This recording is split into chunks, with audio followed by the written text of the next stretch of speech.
Meal planning is a completely custom thing. There's no one size fits all. There's so many different factors. There's different schedules, diets, all kinds of different things that are going to affect your meal planning strategy. So today's goal is that you would walk away from this video feeling so much more confident about customizing your meal planning strategy. In order to help you in that process, I'm gonna show you how I customize my meal planning strategy and how that came to be. Staples, you gotta start with staples. What you are already eating on a regular basis is going to inform how you're going to lay out all of those meals from week to week. Our staples are chicken, salmon, turkey meat in different ways, and then we have pasta, rice and beans, broccoli, green beans. So we have our main meats and then our sides. What I love about having these kinds of staples is that we can interchange them and kind of riff on them a little bit. The other reason why it's important to identify your staples is because that is what's going to inform your grocery list. Now, to keep you from having a moment where you open the cupboard, you can't find the beans, and you're like, oh my gosh, how am I gonna make this meal? And then you have to come up with some kind of concoction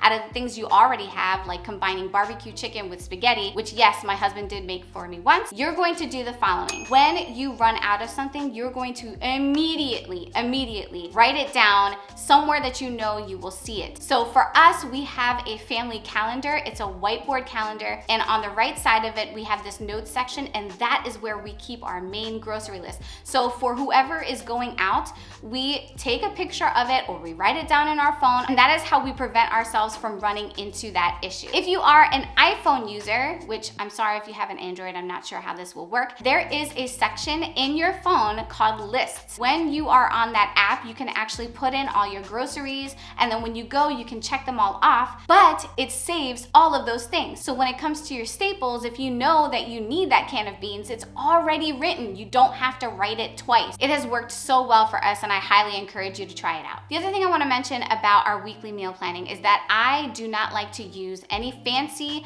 boards to do it. We just write it on our family calendar on the very bottom of each day. Why? I need to see how that meal is going to fit into our day. Like if it requires a lot of prep time, all that kind of stuff, I need to be able to make sure that we're not scheduling some kind of fancy meal on a day when it is just so packed with things to do. So if you are finding it difficult and frustrating to work with a vertical list, consider doing it on your actual calendar. You can do it in a planner, on a whiteboard like I do, or on your phone. Now, I do like to write down our meal plan in my planner just in case our calendar whiteboard gets erased. The other thing about us is that we like to do leftovers. So we're able to stretch out meals a couple of days, and that means that we're not cooking so often, so that's a plus. And when I actually sit down, or stand up in this case, to do our meal planning, I am collaborating with my husband. Hey honey, what do you want to eat on Sunday?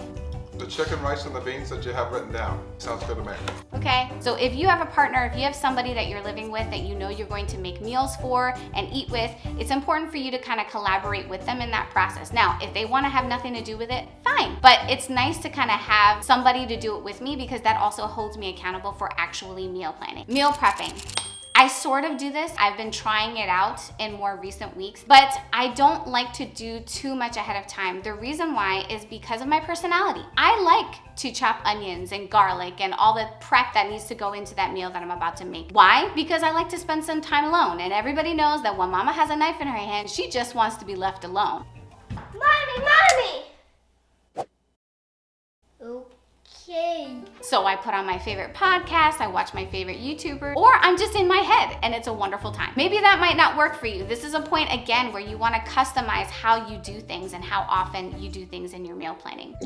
So technically this isn't meal planning, but I do like to prep and cut cucumbers and carrots ahead of time because we like to put that on the sides for kids' lunches. I also wash and prep our fruit, and I put that on the bottom drawer of the refrigerator. The reason why I do this is because I'm trying to encourage us to eat a little bit more healthy, and making sure that all of those things are prepped ahead of time is going to encourage us to do that. The other thing is that the only meals that we plan for are dinner. Okay, we are extremely basic people. We have the same kind of rotation of lunch and breakfast every day, and it's not stressful for us to kind of go in, make ourselves a sandwich, or heat up some kind of leftover for lunch. So that's just how we roll. You may not roll that way. Maybe you want to hold yourself accountable to a certain diet. So that's another factor that you want to bring to your meal planning. In any case though, remember, you have to build in those staples. So that's gonna make it a lot easier for you to go in and maintain that diet. So monthly meal planning. When I say monthly meal planning, I don't mean I go in and sketch out everything that we're going to eat from week to week in that month. What I do is I decide if I want to add something new. So that becomes one of our staples for the month.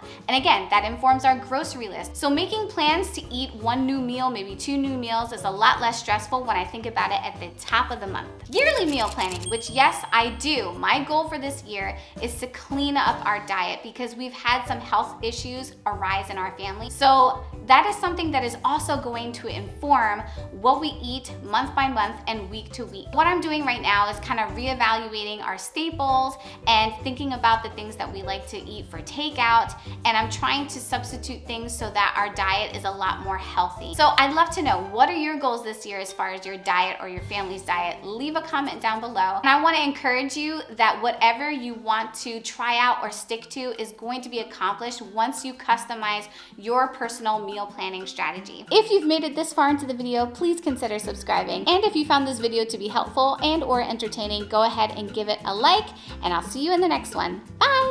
Our family loves to eat chicken, salmon, turkey meat. I'm gonna lay out for you how I do it, but I'm gonna tell you about how I I'm like looking up. Why am I looking up?